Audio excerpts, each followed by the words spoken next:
ये एक ऐसा नेता की कहानी है जिसने लड़ झगड़ के अपना झंडा बुलंद किया। सोनिया गांधी से खफा हुआ तो कांग्रेस से निकला, अपनी पार्टी बना ली। गुस्सा फूटा तो अपने विरोधियों की राजनीतिक ज़मीन तक हिला दी। आरोप लगे कि उसने दाऊद इब्राहिम को आत्मसमर्पण करने से रोक दिया। फिर महीनों इंतज़ार किया, अपनी सफाई लिखी और लिखी तो पीएम तक को, प्रधानमंत्री तक को कटघरे में लाके खड़ा कर दिया। नमस्ते, मैं सिद्धांत हूँ और आप देख रहे हैं किताबों से जुड़ा हमारा शो किताबी बातें। इस कड़ी में हम जिस किताब की आज बात करेंगे वो शरद पवार की ऑटोबायोग्राफी अपनी शर्तों पर ज़मीनी हकीकत से सत्ता के गलियारों तक की बात करेंगे। हिंदी में राजकमल पब्लिकेशन से ये किताब आई है। इस किताब में है 26 चैप्टर। हम लेकर आए हैं कुछ मज़ेदार ब्यौरे। आशा है कि आपको पसंद आएंगे। पसंद आए या ना पसंद आए, सब कुछ इसको लिखने वाले, इसको पेन डाउन करने वाले हमारे साथी दीपक तेंगुरिया की बदौलत। बीते दिन खबर आई कि शरद पवार ने Rashtravadi Congress party, nationalist Congress party NCP के अध्यक्ष पद से इस्तीफा दे दिया है। 4 बार के सीएम, 6 बार के एमएलए और 6 बार के सांसद और कई दफा केंद्रीय मंत्री शरद पवार के इस इस्तीफे के फौरी कारण आपने राजनीतिक और मीडिया के गलियारों से जान लिए होंगे। लेकिन किस्सेबाजी शुरू करते हैं दिल्ली की राजनीति में उनके दखल से। पवार अपनी किताब में बताते हैं कि साल 82 में जब चौधरी देवीलाल और प्रकाश सिंह बादल ने दिल्ली में किसानों की बड़ी रैली आयोजित करने के लिए उन्हें आमंत्रित किया और उनके दिमाग में राष्ट्रीय राजनीति में हस्तक्षेप करने का ख्याल फूट पड़ा। दिल्ली जाने का मन करने लगा। इसके बाद 84 में वो कुछ वक्त के लिए लोकसभा के सदस्य रहे। फिर कुछ लंबे समय तक पीवी नरसिम्हा राव की सरकार में रक्षा मंत्री की पोस्ट पर। हालांकि उनका मन रुचा महाराष्ट्र में ही और वे बारामती, जो उनका गढ़ है, वहाँ लौट गए। लेकिन सोनिया गांधी से झगड़ा फाना, बुरा माना, फिर अपनी पार्टी बना ली। ये वाली बातचीत थोड़ी समझते हैं। इसमें 2 किस्से बाँचेंगे। उन दिनों सोनिया गांधी कांग्रेस की अध्यक्ष थीं, लेकिन वो लोकसभा और राज्यसभा से भी चुनी हुई सांसद नहीं थीं।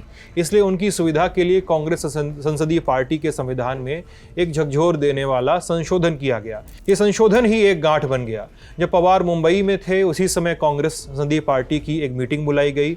उस मीटिंग में ही संविधान में संशोधन किया गया। इससे पहले कांग्रेस पार्लियामेंट्री पार्टी का नेता लोकसभा या राज्यसभा का सदस्य होता था और वो ही दूसरे सदन के लिए नेता को नियुक्त करता था।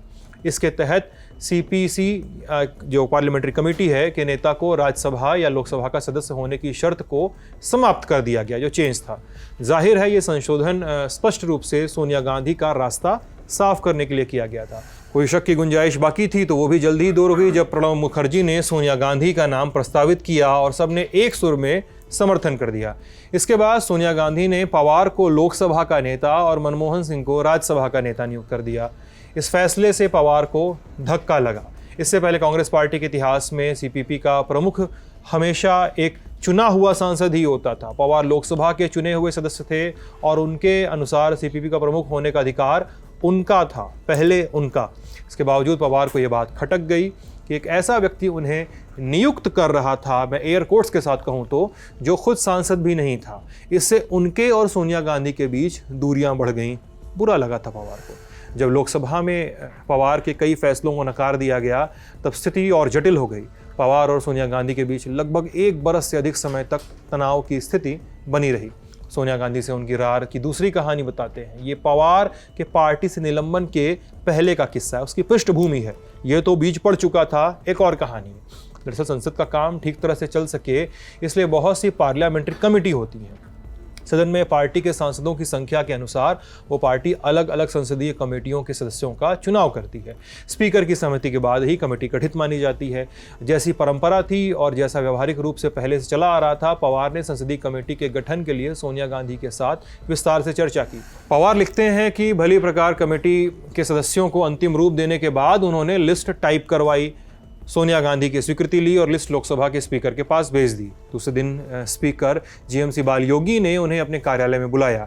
कहा कि मेरे सामने एक समस्या है, आपकी पार्टी की ओर से मेरे सामने 2 लिस्टें हैं। पवार एकदम सकपका गए। बालयोगी ने स्पष्ट किया, आपसे कमेटी सदस्यों की एक सूची प्राप्त करने के बाद कांग्रेस के मुख्य निर्देशक पीजे कुरियन ने मुझे एक और लिस्ट भेजी है।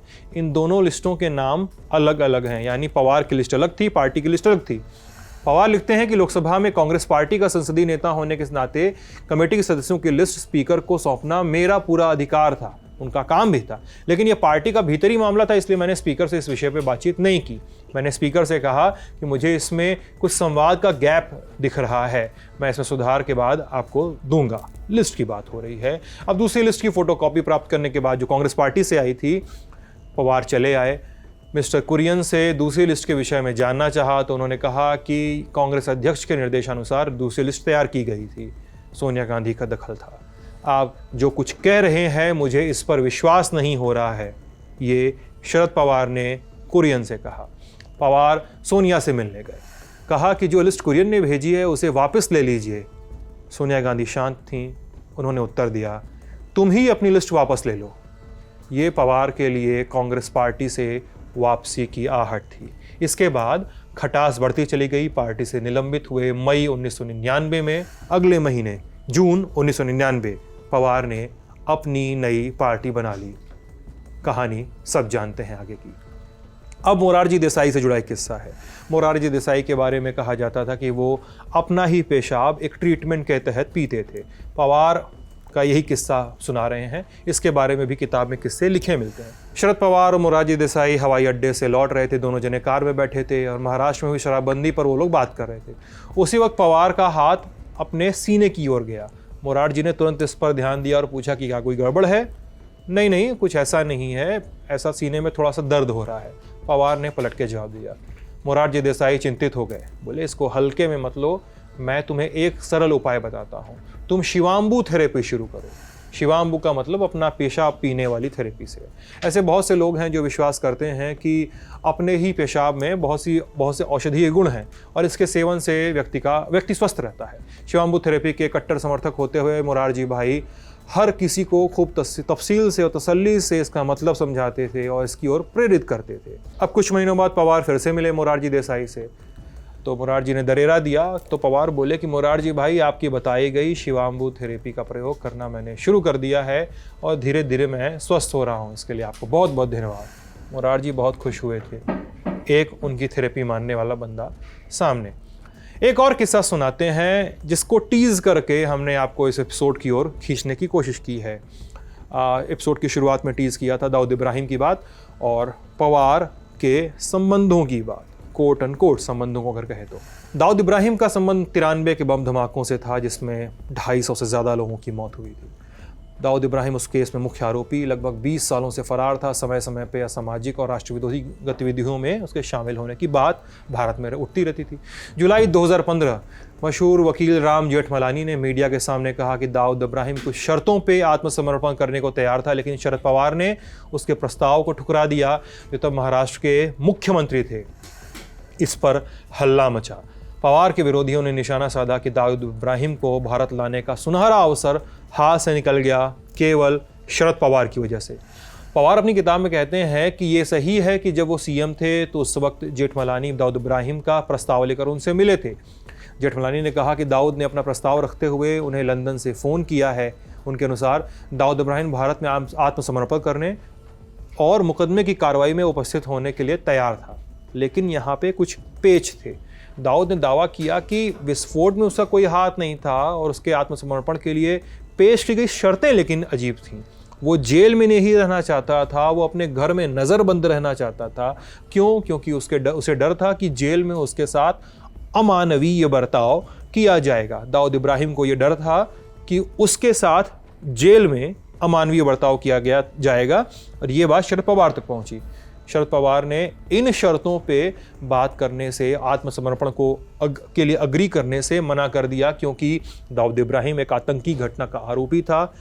तरीके से उसे जेल में ही रहना चाहिए था। इस पर दोनों जने में बहस हुई, शरद पवार और जेठमलानी में। बात गई नरसिम्हा राव तक। शरद पवार पहुंचे नरसिम्हा राव तक, बताया कि साहब ये बड़ा मूर्खतापूर्ण शर्तें हैं यहाँ पे दाऊद इब्राहिम के शर्त की। नरसिम्हा राव भी इससे अग्री करते हैं। वो भी उन्हें कहते हैं कि नहीं, आपका डिसीजन सही है, इन शर्तों पे फैसला नहीं लिया जा सकता उनके आत्मसमर्पण पर, क्योंकि उनके खिलाफ रेड कॉर्नर नोटिस भी जारी हुआ है। कानून के अनुसार उसे गिरफ्तार ही करना होगा। तो ये डिस्कशन होता है शरद पवार के बीच में, जो मीडिएटर बन के, मीडिएटर क्या, हालांकि उनका काम ही था वकालत, और राम जेठमलानी अपना पूरा हिसाब किताब लेकर शरद पवार के पास गए थे, जिसको उन्होंने डिक्लाइन कर दिया था। आखिरी किस्सा उनके रक्षा मंत्री रहने का, साल 1992 में जब बाबरी मस्जिद गिराई गई तो उस समय शरद पवार रक्षा मंत्री थे। उन्होंने सावधानी के लिहाज से विवादित ढांचे पर सेना की टुकड़ियां तैनात करने का फैसला दिया। पीवी नरसिम्हा राव नहीं माने। अपनी किताब में लिखते हैं कि जब मेरी सलाह नकार दी गई तो मैंने सेना के गुप्तचर विभाग के अफसरों को 6 दिसंबर की सारी गतिविधियों की वीडियोग्राफी करने का आदेश दिया। इसके बाद इन अफसरों ने बाबरी मस्जिद को ध्वस्त करने में उनके नेताओं के साथ साथ कारसेवकों की भी फोटोग्राफी की। तो ये थी शरद पवार की छोटी छोटी कहानियाँ। दीपक तेंगुरिया ने इनको क्यूरेट किया था, बड़ी शिद्दत से, बड़ी मेहनत से किताब पढ़ते हैं, लिखते हैं, लेकर आते हैं शूट करने के लिए। तो हम लोग तो नरेटर हैं। कैसा लगा हमें ज़रूर बताइएगा। नई किताब के साथ, नई बात के साथ फिर मिलेंगे। शुक्रिया।